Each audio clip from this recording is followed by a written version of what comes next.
कार्तिक मास में सभी बहनों को जय श्री कृष्णा। आज हम 22वां अध्याय करने जा रहे हैं। 21 अध्याय हमारे हो चुके हैं।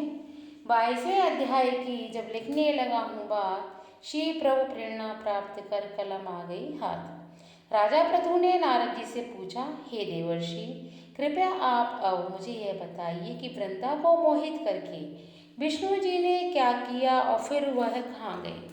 जब देवता स्तुति कर मौन हो गए तब शंकर जी ने सब देवताओं से कहा, हे ब्रह्मादि देवताओं, जलंधर तो मेरा ही अंश था, उसे मैंने तुम्हारे लिए नहीं मारा है, यह मेरी सांसारिक लीला थी। फिर भी आप लोग सत्य कहिए कि इससे आप सुखी हुए या नहीं। तब ब्रह्मादि देवताओं के नेत्र हर्ष से खिल गए और उन्होंने शिव जी को प्रणाम कर विष्णु जी का वैसा वृत्तांत कह सुनाया जो उन्होंने बड़े प्रयत्न से वृंदा को मोहित किया था तथा वह अग्नि में प्रवेश कर परम गति को प्राप्त हुई थी। देवताओं ने यह भी कहा कि तभी से वृंदा की सुंदरता पर मोहित हुए विष्णु उनकी चिता की राख लपेटे इधर उधर घूमते हैं।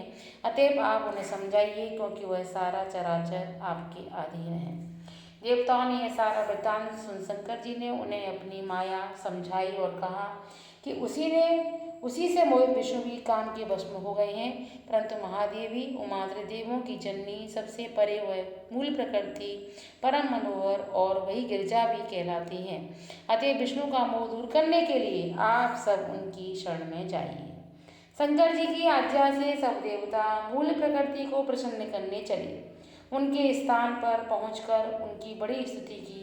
तब आकाशवाणी हुई कि हे देवताओं, मैं ही 3 प्रकार से तीनों गुणों से पृथक होकर स्थित सत्य गुण से गौरा, रजोगुण से लक्ष्मी और तमोगुण से ज्योति रूप हूँ। अतएव अब आप लोग मेरी रक्षा के लिए उन देवियों के पास जाओ तो वे तुम्हारे मनोरथों को पूर्ण कर देंगी। यह सब सुनकर देवता भगवती के वाक्यों का आदर करते हुए गौरी, लक्ष्मी और सरस्वती को प्रणाम करने लगे। सब देवताओं ने भक्तिपूर्वक उन सब देवियों की प्रार्थना की।